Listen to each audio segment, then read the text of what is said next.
Why is Justin here? Justin's back. I could see Justin's back. Why is Justin back? I rehired him. You can't hire people. Rehired. You can't rehire people.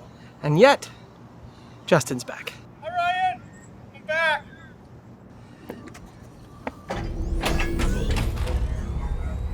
Well, this is going in an unexpected direction. I'm gonna shoot an apple off of Justin's head for Film Riot. There are no cameras. She's like 50 feet away with an iPhone. For safety? You're shooting it at Justin's face! Who is back? All right, quiet on set, please. Rolling. And action. Justin.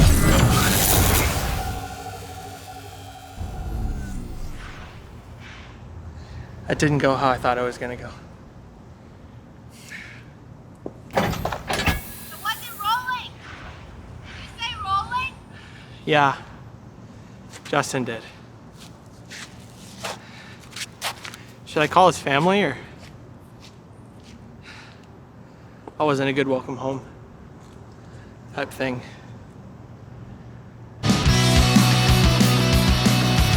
So let's just get this out of the way. My voice sounds a little crazy. I lost my voice. I found it again, but I lost it. And in the meantime, this is what we're dealing with. So there you have it. I'm gonna take another sip of tea, and then we'll get this party started. There's actually all the tea's gone. I need more tea. I'll be right back. Okay, I'll see you later. Massive sci-fi weapons. You rarely need them, but they are cool as f***. Can I say f***? Yeah, you can say. Awesome. So we made one. Of course, this is a visual effect with the gun being a 3D model that we made by kit bashing it in Cinema 4D, which we'll get to.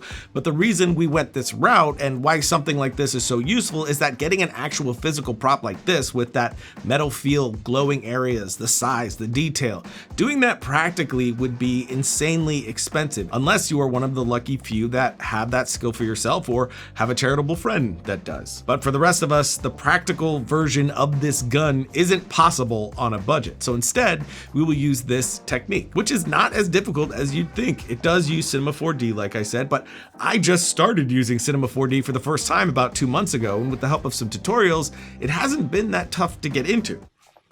But also, Justin's back.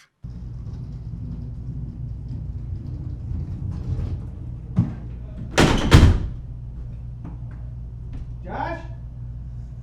I'm here. I don't have a key.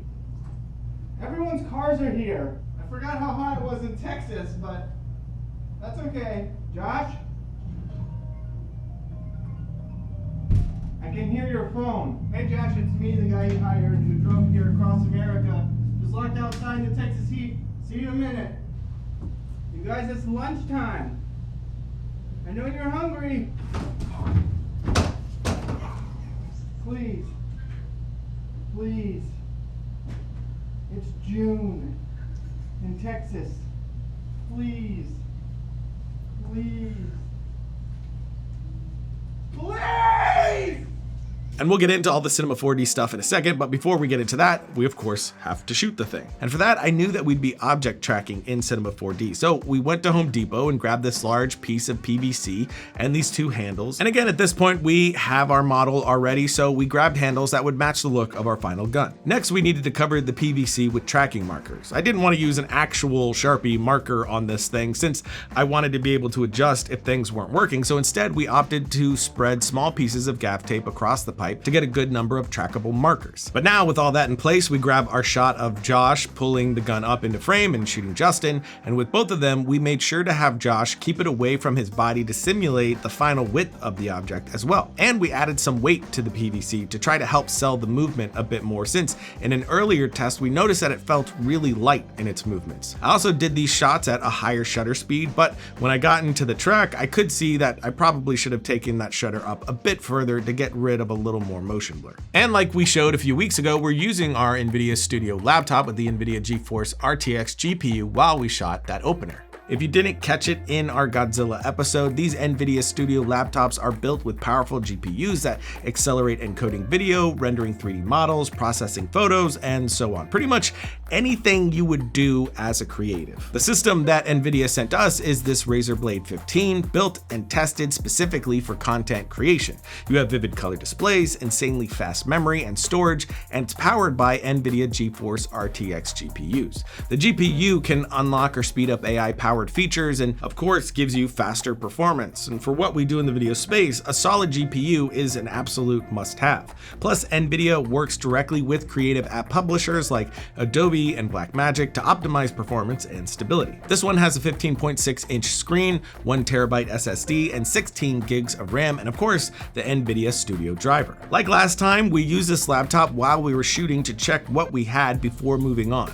And this is an outside sketch, so if we had to come back to reshoot, matching our shots would be really tough, and we just don't have time for that in the schedule to do anyway. So with the Razer Blade 15 on hand, we got our shot of Josh with the PVC, then I could take that into our software right then and there to make sure that the tracking would work as we expected. I wasn't sure if I'd need to add more or less markers, so doing it this way let us make sure that we wouldn't have any surprises in post and let us fix any potential issues in the moment. Now, if we found we did need more, I could have added them right there, but luckily everything worked the way that we hoped. And if you follow me on Instagram, you know that I've been diving headfirst into Cinema 4D for the last few months, like I said, and it's largely thanks to this laptop. With my schedule the way it is, the only time I really have to learn is at night or in bed or pockets here and there where I'm waiting on something for one reason or another. So having this portable system that can handle it made it possible for me to finally dive in. I actually built the Sci-Fi weapon for the opener on this system in Cinema 4D 2. I did that by kit bashing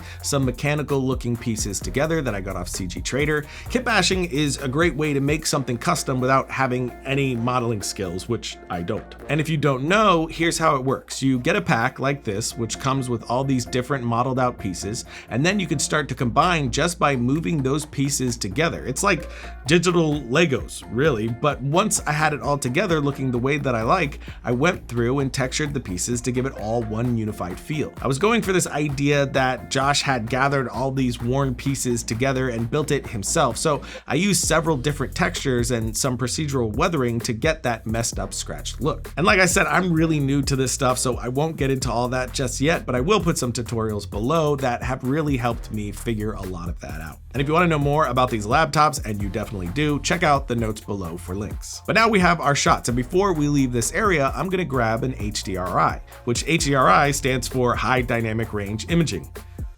I Googled it. Oh no, that's I'm phrasing that weird, right? All it is a 360 image of your scene, and of course this is a 360 HDRI, so it is bracketed, meaning several 360s at different exposures. And I'm not going to get into that since you can find an excellent tutorial on how to make one on Clinton Jones's YouTube channel. He goes through the whole process and makes it very, very simple, and he's been putting up some killer content lately, so it's worth checking out his channel as a whole.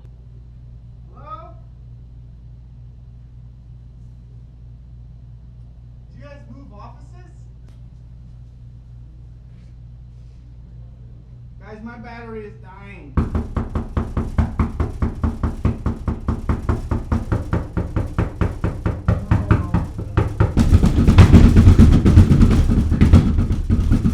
Please!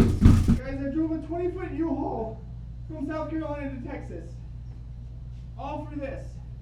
I stayed in a Holiday Inn Express in Jackson, Mississippi. Do you know how weird that was? I got stuck in the elevator for 10 minutes. Now, if you needed to get something simple and quick, or you just don't have a 360 camera, one thing I've done for a lot of my tests is use Google Street View. Inside the app, you just hit this here to make a new 360, then it guides you through taking all of the pictures and does the processing for you in the end as well. It actually works surprisingly well. But now, with the model and shots together, I'll open up a new project in Cinema 4D, go to the tracking view, and hit motion track. Then I'll go to footage and select what shot I'm tracking. And at this point, we've already exported just that section that we're gonna be using. So I'll bring that in, then I'll boost my resampling a bit so the quality isn't a potato. Then I pop over to 2D tracking, make sure that my pattern shape was a square, and increase my pattern size and search size just a bit. This is the area for your tracking that is selecting the actual tracking point, and then the additional search area around it. And now I will control click my first tracking point, then jump back to manual track inside of 2D tracking, and I can jump through my color filter here if I want to try something other than luminance to see if that'll work better. Some colors may give you a better separation for a cleaner track. And after that, I hit this arrow to track forward, and obviously making sure that I'm starting from frame 1. It'll take a while on the first pass, but it goes really fast for each additional track, which we'll do about 7 or 8. So when our first is complete, we'll watch through and correct any issues we find, and if we do, we adjust on a frame, and Cinema will recalculate all the frames following that correction. And yet, Little Mazda. Now, of course, you can just control click all of your points and then just get your data that way, but I like to go one at a time, making sure each one is correct before I move on. So now I'll go through and do this for each track until I finally have this. Now I'll add an object tracker, then I'll select all my trackers in motion tracker, then I'll click my object tracker, go to trackers, hit assign selected, and it'll bring in all my trackers into this section. Next, I'll click reconstruction and click run 3D solver for object. It'll do its thing. Then my last task before bringing in my model will be to right click the object tracker, go to tracker tag, and add vector constraint. Now we will click that tag, and inside here we will change our length to known and select 2 good tracks. I'll go to these 2 here since they're both green. Green means great track, red means not so much, and then of course there's the in between. But I'll toss these 2 into here, and I'll measure that distance on my physical object to find the actual inches, then input that centimeter equivalent here. This tells Cinema 4D what size things actually are in space, so when we bring our objects in, we have that correct 1-to-1 scale. The distance from the camera, the textures, blur, light, all of that will read correctly. I actually found this because my first test felt off and my textures were all messed up since I was having to scale my model, but after reaching out to my friend Olaf Blomerus for help, he was able to point me in this direction to get this fixed. Next thing I'm going to want to do is add a null, drop that into the object tracker, then I'm going to add a constraint on that object null, select here, hit transform, and then I'm gonna reset my transform. And this is gonna put the null right in the center of my object. So now I can open my model file, select and copy, then paste that into my tracker scene. Then I'm gonna drag and drop into my null. Then I'm gonna click my model, Shift C, and once again, reset transform, and that should put my model right where I want it. Then I'm just gonna adjust rotation to get it perfect, and we have this. And through all of this, I was jumping between my laptop and my desktop. On my desktop, I actually have an NVIDIA Titan card, and I'm pretty impressed with this little laptop. The desktop is definitely faster, but I was shocked how close the laptop could get. So it was easy to jump between those 2 setups without having much of a handicap. Please! The heat index is hot as balls, please! Oh.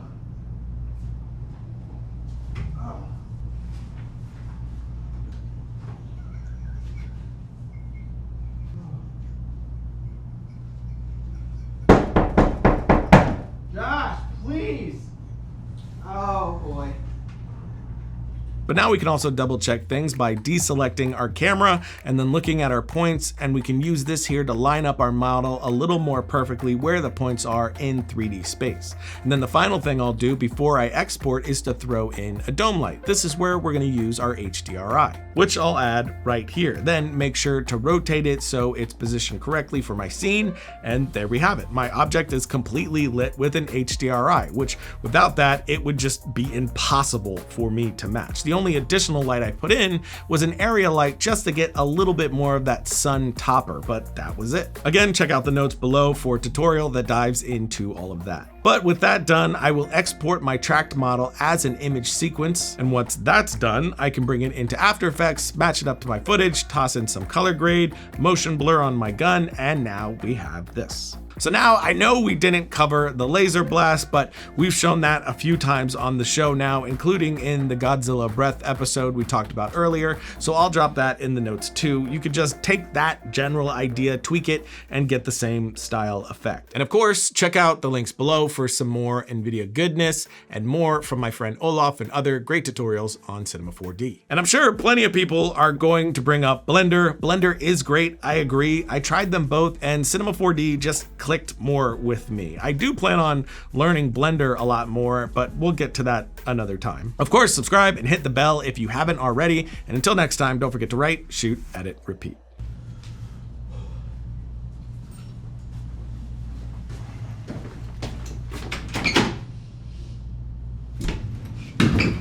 What the hell are you doing? Hey! Why are you Best friend! What are you doing? Why are you naked, dude? There's businesses. They're closed. It's cold. It's pandemic. But like, what the hell? I'll put it on, dude. It's like 6:30. Why are you naked? It's hot. You try sitting out here for a full work day. All right, well, see you tomorrow. Why did you? Don't be naked tomorrow. Why did you still lock it? Don't leave, Josh. Hold on. Oh, Josh, don't leave me.